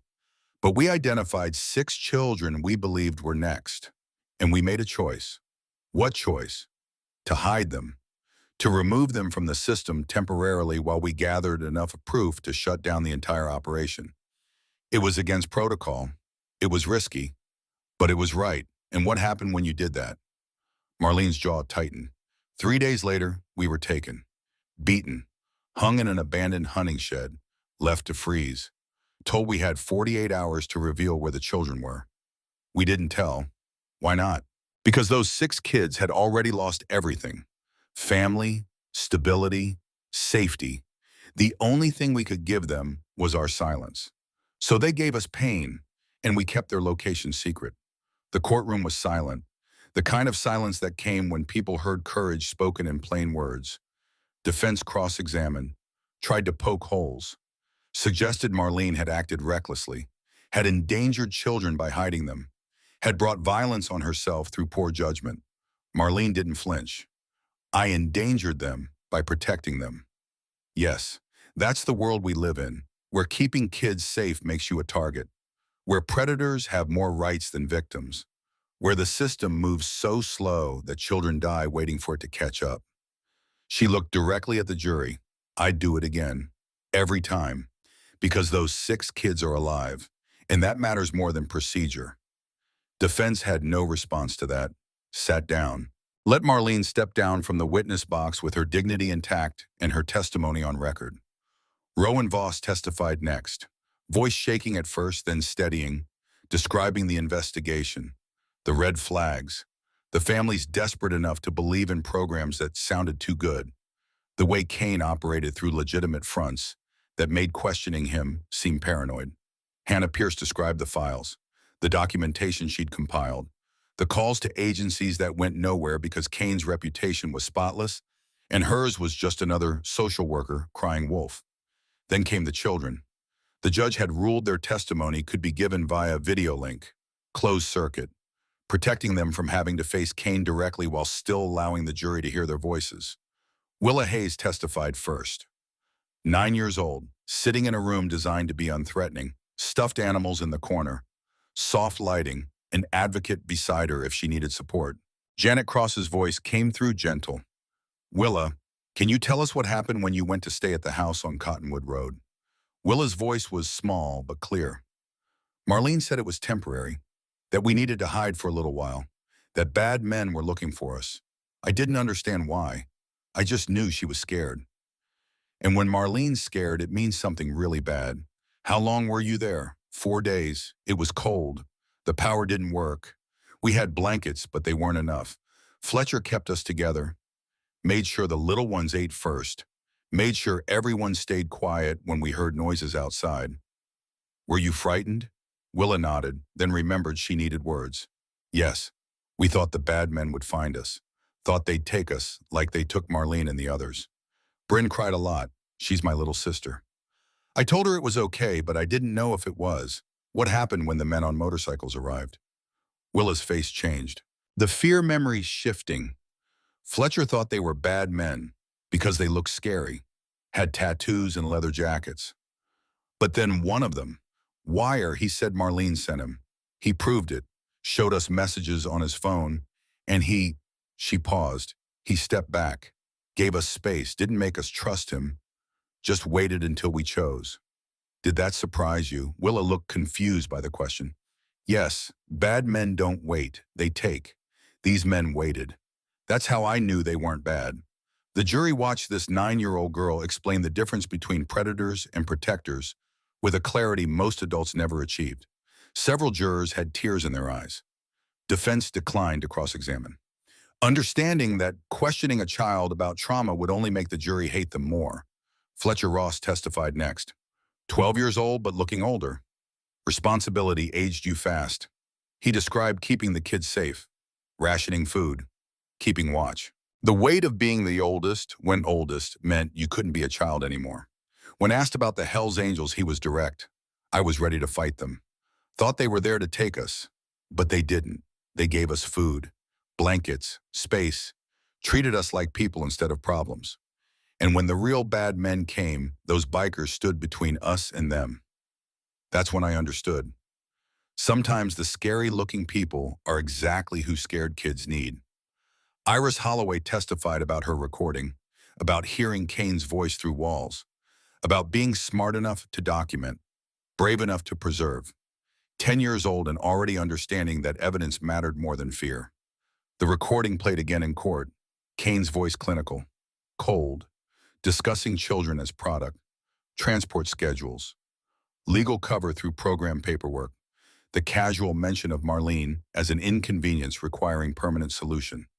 When it ended, the courtroom stayed silent for a full 30 seconds. Defense tried to argue the recording was taken without consent, that it was inadmissible, that a frightened child couldn't provide reliable evidence.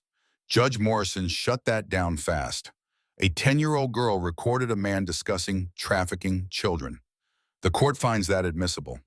The defense may proceed with their case or rest, but this recording stands.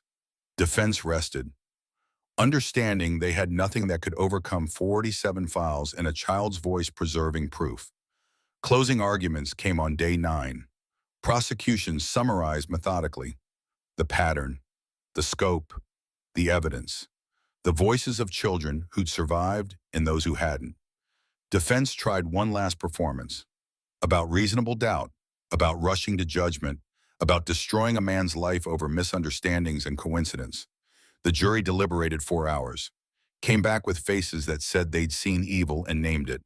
Foreman stood, read the verdict on count 1, trafficking of a minor. How do you find guilty? Count 2 through 48. Same question, same answer, guilty, guilty, guilty, 48 times, each one a child, each one a life, each one justice delayed but finally delivered. Additional counts, conspiracy, fraud, money laundering, kidnapping, attempted murder of Marlene Barrett, Rowan Voss, Hannah Pierce. Guilty, all of it, every charge, every count, the complete destruction of Victor Kane's defense. Kane sat motionless. The performance finally over.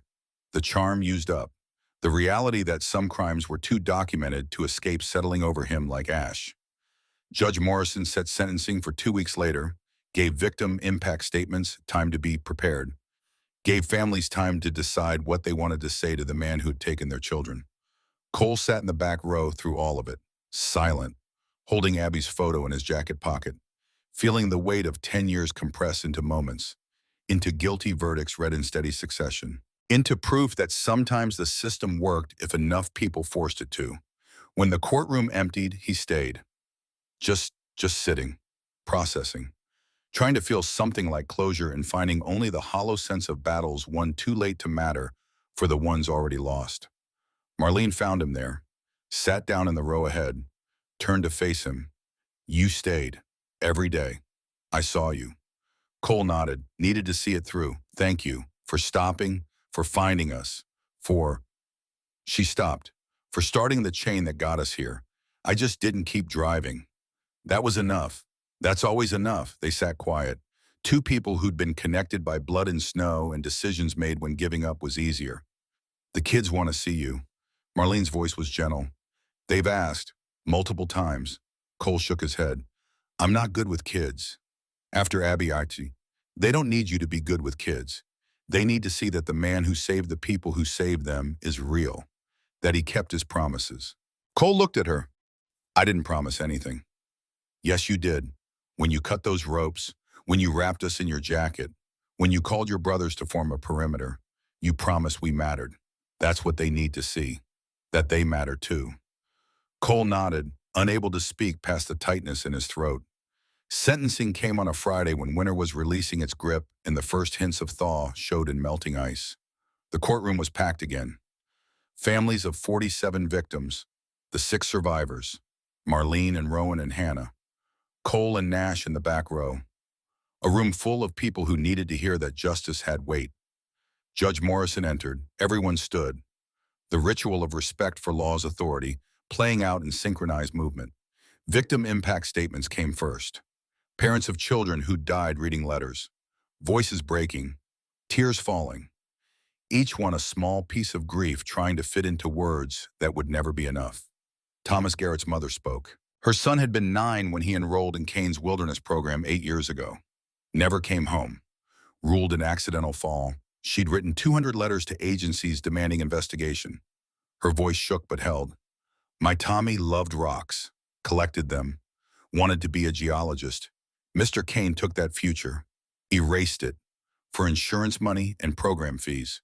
That's what my son's life was worth to him. That's what any child was worth when profit mattered more than people. She looked directly at Kane. You will never say you're sorry, never admit what you did, but I want you to know. Tommy mattered. Every child you took mattered. And the world knows now what you are. Others spoke. Parents, siblings, grandparents, each one adding weight, each one making clear that the numbers on charges were lives, were futures, were families destroyed by systematic cruelty. Then Marlene spoke. Not as victim, but as someone who dedicated her career to protecting children and learned the cost of that protection. Your Honor, I hung in a shed for 4 days rather than betray 6 children. I'd do it again, because those kids needed someone to stand between them and harm. That's what adults owe children. Protection without calculation, safety without condition. Mr. Kane spent 15 years doing the opposite. He needs to understand that his actions have permanent consequences. Judge Morrison listened to it all, taking notes, face revealing nothing but eyes that held every word. When the last statement finished, she looked at Kane. Stand, please. Kane stood, his lawyers beside him. The performance over, but the appearance still maintained, as if posture could change what came next. Judge Morrison's voice was formal, carrying the weight of 25 years making these decisions. Victor Kane, you have been found guilty of 48 counts of trafficking minors, 3 counts of attempted murder, multiple counts of conspiracy, fraud, and money laundering. The evidence presented was overwhelming, the pattern clear, the damage incalculable. She paused. Let the silence build. This court has reviewed 47 files of victims, has listened to recordings of you discussing children as commodities, has heard testimony from survivors who will carry trauma for the rest of their lives, has seen financial records showing you profited $2.3 million from 15 years of systematic exploitation. Another pause. The law provides sentencing guidelines, but guidelines cannot capture the magnitude of what you've done, cannot quantify the futures you stole, cannot measure the families you destroyed. She looked at the courtroom, at the faces watching, at the families waiting. Therefore, on the trafficking charges, life imprisonment without possibility of parole, to run consecutively, 48 life sentences, 1 for each victim. The courtroom erupted.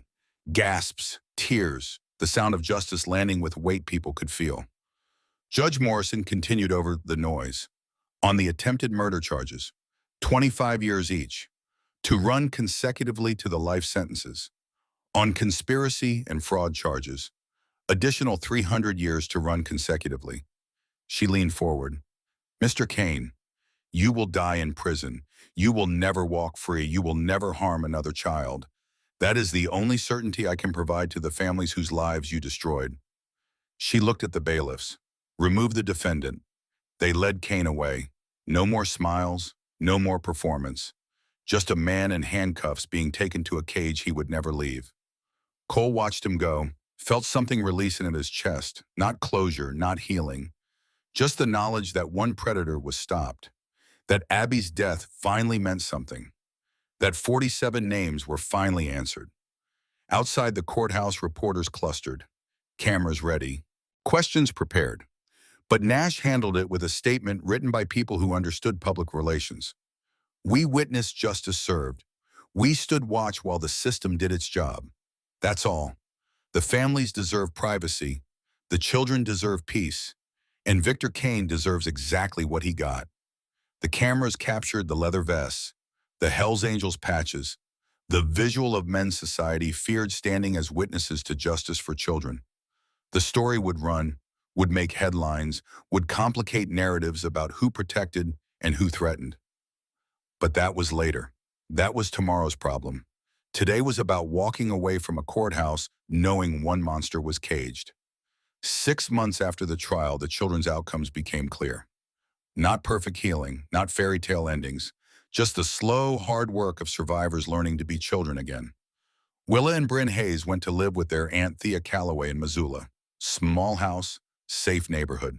A woman who'd fought the system for months to get custody and finally won when Marlene advocated for her. Willa drew pictures now. Normal things, houses and trees and stick figure families smiling. The darkness still showed sometimes, but less each month. Bryn spoke again. Full sentences, started first grade, made friends. The therapist said both girls were progressing better than expected. That resilience was possible when support was consistent. Fletcher Ross found placement with experienced foster parents in Bozeman. People who understood that 12-year-olds who'd been soldiers needed permission to stop fighting. They gave him space, didn't force affection, let him set the pace. Fletcher started volunteering at Bridger Child Protection Services, helping with younger kids, channeling his protective instincts into purpose. Marlene said he'd make a good social worker someday if he wanted, that his experience made him understand things most people never grasped. Iris Holloway was adopted by an artistic family, people who saw her quiet observation as strength, not damage, who encouraged her drawing and her writing and her need to document. She kept a journal now, not for evidence, just for processing, for making sense of a world that had been senseless. The phone recording she'd made was entered as evidence in 3 additional cases. Other victims, other families, justice that rippled from one brave choice. Thea Ashford found her voice in unexpected ways. 11 years old and testifying had unlocked something. She started speaking at schools, age-appropriate presentations about safety and trusting instincts and how getting help wasn't weakness. Kids listened because she wasn't an adult telling them what to do. She was someone who'd lived it and survived. Silas Ramsey was the hardest. 8 years old and the trauma had taken his words. Specialists worked with him. Patient, consistent, no pressure. After 4 months, he whispered his first sentence to the therapist. 3 more months, and he could speak in full conversations. Not always, not easily, but enough. Medic and his wife fostered him with intent to adopt. The paperwork was in process. The house was warm. The future was possible. The 6 of them stayed in contact. A support network built from shared nightmare. They met monthly at Bridger Services. Just being together, reminding each other that survival was real, that they weren't alone, that other people understood without needing explanations. Marlene and Rowan and Hannah returned to work, expanded Bridger Child Protection Services, created the Bridger Shield Fund, raised money for legal fees and emergency placements in therapy for kids who couldn't afford it otherwise, trained other agencies on recognizing patterns, on trusting instincts, on acting before evidence was perfect because perfect evidence came after children died. They never sent the letter they'd written, the thank you to Cole and his brothers. It stayed locked in Marlene's desk, a testament to gratitude too big for words. To rescue that changed everything but couldn't be reduced to Hallmark sentiment. Sometimes grace existed in silence. Cole visited Abby's grave on a morning when spring was trying and failing to arrive. Snow still patched the ground. Wind still carried winter's bite, but the light was different, softer. The kind that said seasons changed even when you wanted them frozen. The headstone was simple. Abigail Marie Brennan, beloved daughter, dates that made her 8 forever. Words that couldn't capture who she'd been, but tried anyway. Cole knelt, brushed dead leaves from the base, traced her name with fingers that were calloused and scarred and had cut ropes off 3 women who'd hung rather than betray children they'd sworn to protect. Hey, baby. His voice was quiet, private, the kind of talk you had with ghosts. I got him. Victor Kane, life in prison, no parole. He can't hurt anyone else. The wind answered, nothing more. I'm sorry I didn't get him sooner. Sorry I believed his smile. Sorry I put you in that van. Sorry for all of it. A sound behind him, footsteps careful on gravel. Cole turned. Karen stood there, his ex-wife, looking older, tired, but not broken, just different, changed by the same loss but in her own way. I heard about the trial, she said. Saw it on the news. Cole stood, unsure what to say, what was left to say after 10 years of silence. Karen looked at Abby's grave. You did what you couldn't do then. That matters. Doesn't bring her back. No, but it means something. To the 6 kids who are alive. To the families who got answers. To Abby, wherever she is. It means you didn't give up. Cole felt something in his throat. The tightness that came before breaking. I gave up for 10 years. Ran. Hid. Pretended I could outrun it. Karen shook her head. You grieved. That's different. And when the universe gave you another chance, you took it. That's what matters. They stood together in the cemetery. 2 people connected by a daughter who would always be 8, always be frozen in memory, always be the loss that defined them. I'm sorry, Cole said, for leaving, for not being able to stay. Karen's smile was sad. I left too. We both did, in different ways. No blame, just reality. She touched his arm. Brief, gentle. Be okay. Live. Don't let him take any more from us than he already did.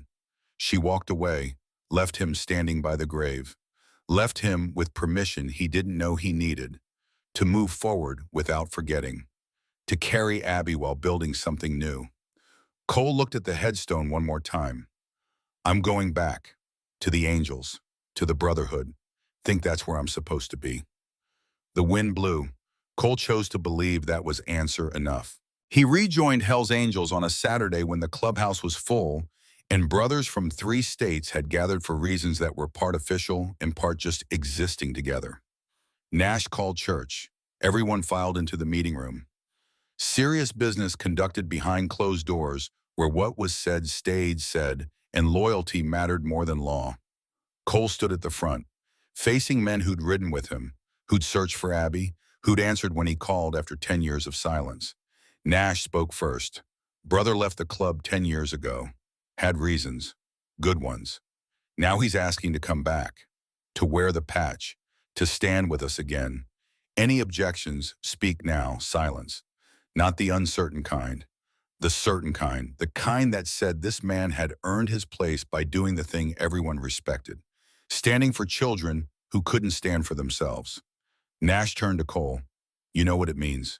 Being back. The responsibilities. The commitments. The understanding that brotherhood is permanent. Cole nodded. I know. I'm ready.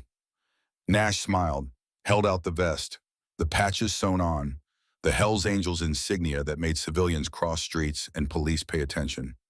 Then welcome home. Cole put it on, felt the weight, the familiar worn leather, the symbols that meant family built from choice instead of blood. That meant standing together when standing alone was easier. That meant protecting people even when people didn't understand why men who looked like threats chose to be shields. The brothers stood, one by one, clasped his shoulder. No speeches, No ceremony beyond the moment. Just the acknowledgement that he'd left and returned and was welcome back because that's what family did. After the meeting, Whisper pulled him aside. Good to have you back. Clubhouse felt wrong without you. Feels strange being back. Whisper shrugged. Everything feels strange until it becomes familiar again.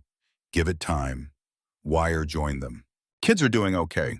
Checked in with Marlene yesterday. Fletcher's volunteering, Willa's drawing, Iris is speaking at schools, all of them healing. Cole felt something ease in his chest. The knowledge that the 6 kids were more than just saved. We're actually okay.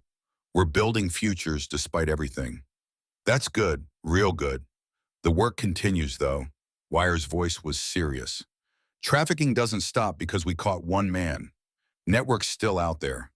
Other predators. Other programs. Cole understood. Understood that Victor Kane was one monster. That others existed. That the fight wasn't over just because one battle was won. Then we keep watching. Keep the perimeter strong. Keep making sure kids have people who will stop when they hear tap, tap, tap. Wire nodded. That's the job. Forever job, maybe, but worth doing. They walked outside, watched the sun set over Montana mountains. Watched brothers gather around bikes and fire barrels and the comfortable silence of people who didn't need words to understand each other. Cole pulled out his phone. Text from Marlene. Willa's speaking at Montana Child Safety Summit next month. She asked if you'd come. Said it would mean a lot. Cole stared at the message. At the idea of watching a 9-year-old girl who'd been saved speak about salvation. About the ripple effects of one person choosing to stop. He typed back, I'll be there. 1 year after the rescue, Willa Hayes stood on a stage at the Montana Child Safety Summit in Helena. 10 years old now, taller, stronger, still carrying trauma but wearing it different. Like a scar that proved survival instead of a wound that prevented living. The auditorium was full. Social workers, law enforcement, teachers, child advocates, people whose job was protecting kids learning from someone who'd needed that protection and lived to tell about it. Willa held a piece of paper. Notes she'd written with her aunt's help. But when the time came, she didn't look at them. Just spoke from memory, from truth that didn't need scripts. My name is Willa. I'm 10. Last year, bad men wanted to hurt me and 5 other kids, but they didn't. And I'm here to tell you why. She paused, looked at the crowd, saw Marlene in the 3rd row, Rowan and Hannah beside her, Cole and Nash in the back, Fletcher and Iris, and Thea and Silas sitting together. The family built from crisis, from people who'd chosen to stand, because adults did their job. Not perfectly, not fast enough, but when it mattered most, they showed up. Marlene and Rowan and Hannah hit us even though it was dangerous, even though they got hurt. They chose us over their safety. Another pause. Then a man on a motorcycle heard something wrong and stopped. He could have kept going. Nobody would have blamed him, but he stopped. And when he found Marlene and the others hanging in a shed, he saved them. Even though we didn't know him, even though he looked scary.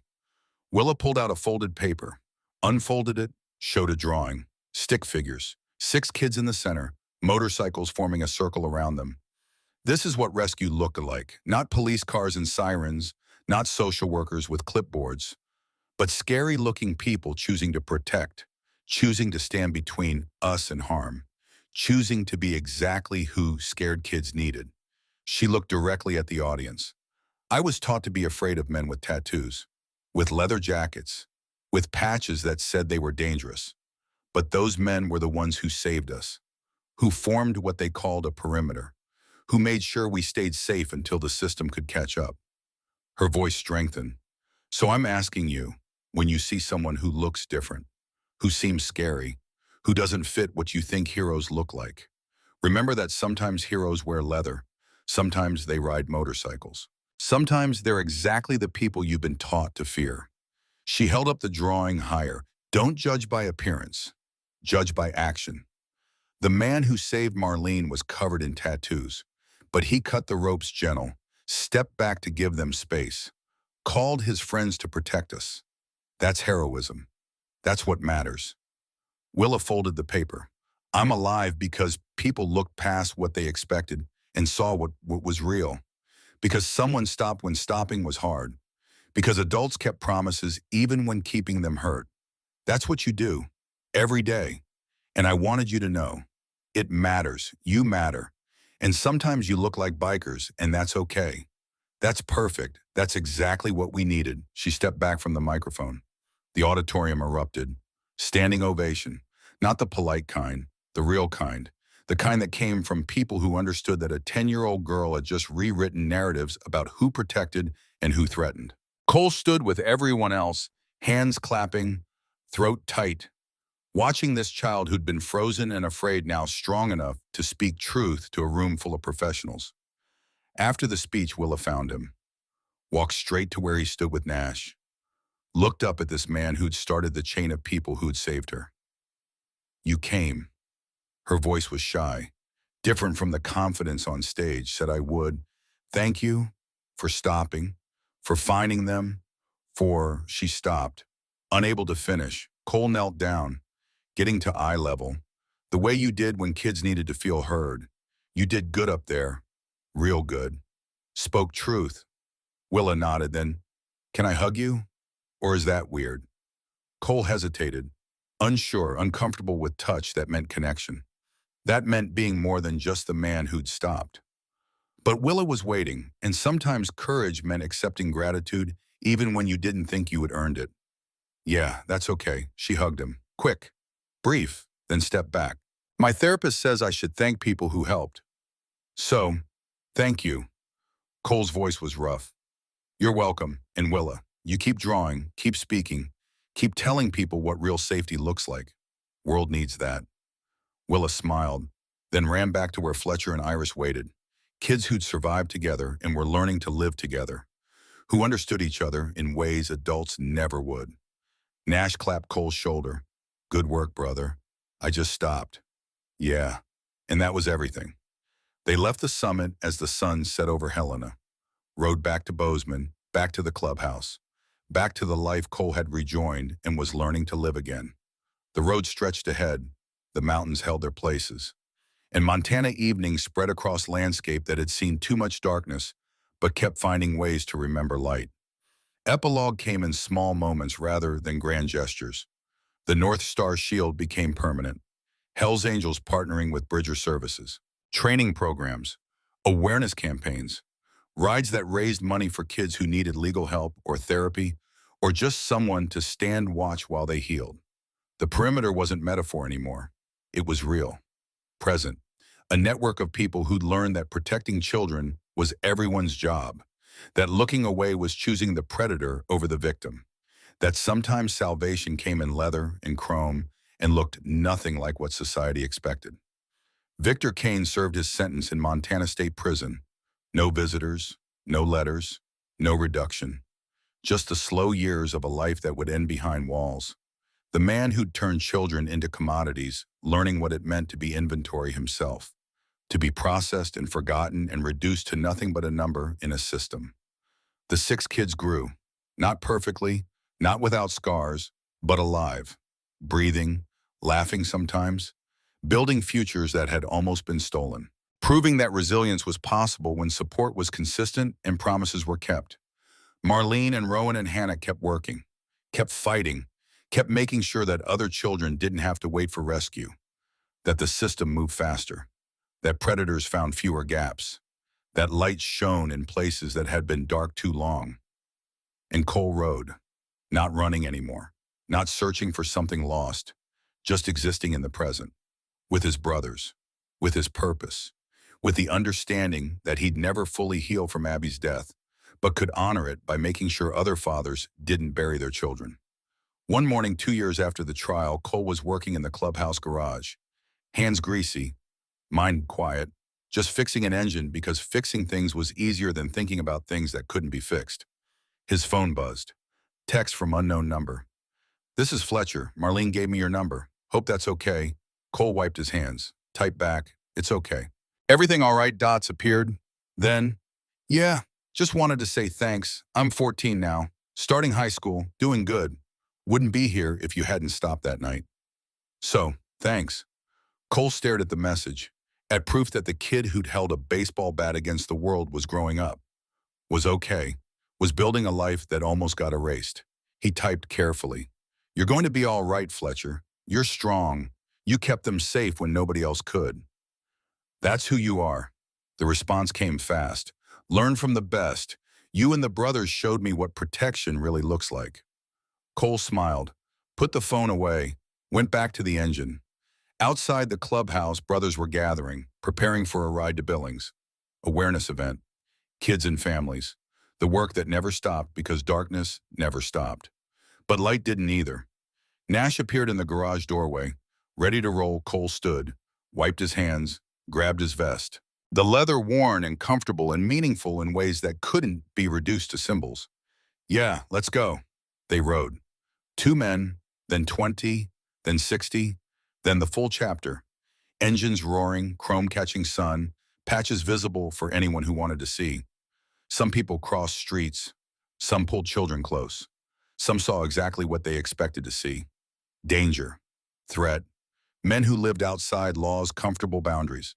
But some people saw different, saw the men who'd formed a perimeter around 6 kids, who'd stood between predators and prey, who'd proven that leather and chrome could mean protection as much as power. Both were true. That was the complexity, the reality that couldn't be reduced to simple narratives. The ride ended at a park, families gathered, kids playing, the normal life that should be every child's right, that sometimes required abnormal people standing watch to preserve. Cole dismounted, looked at the crowd, saw Willa and Bryn with their aunt, saw Fletcher talking to the younger kids, saw Iris drawing, saw Thea speaking to a group, saw Silas holding Medic's hand, saw 6 kids alive, growing, healing, proving that rescue was real when enough people refused to look away. Marlene approached, handed him coffee. They stood together, watching the scene. "You did good work," she said. "We did good work. All of us." Marlene smiled. "The letter we wrote, the thank you, it's still in my desk. Never sent it. Why not?" "Because words weren't enough. This." She gestured at the park, at the kids, at the families, at the proof that intervention mattered. "This is the thank you. This is what your choice created." Cole sipped his coffee, thought about a blizzard, about blood and snow, about the decision to stop when every instinct said keep riding. Sometimes the smallest choices had the biggest consequences. "Yeah," he said, "sometimes they do." The day ended with sunset, with families leaving, with kids hugging parents, with normal life continuing because people had fought for the right to normal. Cole rode home. Not alone, never alone anymore. Nash beside him, brothers around him. The perimeter that had started as desperate protection, now permanent commitment. The road stretched ahead. Montana mountains held their places. And somewhere in the gathering dark, other children needed other rescues. Other predators hunted. Other battles waited. But tonight, 6 kids slept safe. Tonight, justice had weight. Tonight, the perimeter held. And Cole Brennan rode with brothers who understood that sometimes the scariest looking people were exactly who scared kids needed. That leather and chrome could mean salvation. That stopping when everyone kept driving was the difference between tragedy and miracle. The engine beneath him was steady. The road ahead clear. The purpose finally and permanently found. He was home. In the Brotherhood. In the work. In the knowledge that one person stopping had changed everything for 9 lives. 3 women, 6 kids, all breathing, all safe, all proof that rescue wasn't myth. The perimeter held. Would hold tomorrow, would hold next week. Would hold because enough people refused to let it fail. And that was enough. That was everything. That was the meaning found in blizzards and blood and the sound of ropes being cut by hands that looked dangerous but chose to be gentle. The night was full. The stars were out. And Cole Brennan rode on, not running anymore, just moving forward. With brothers, with purpose, with the understanding that sometimes the universe gave you a second chance and the only thing that mattered was whether you took it. He had. They all had. And 6 kids were alive because of it. The end was really a beginning. The beginning of watching, of standing, of making sure tap, tap, tap never went unanswered again. The perimeter held, always would, because that was the promise.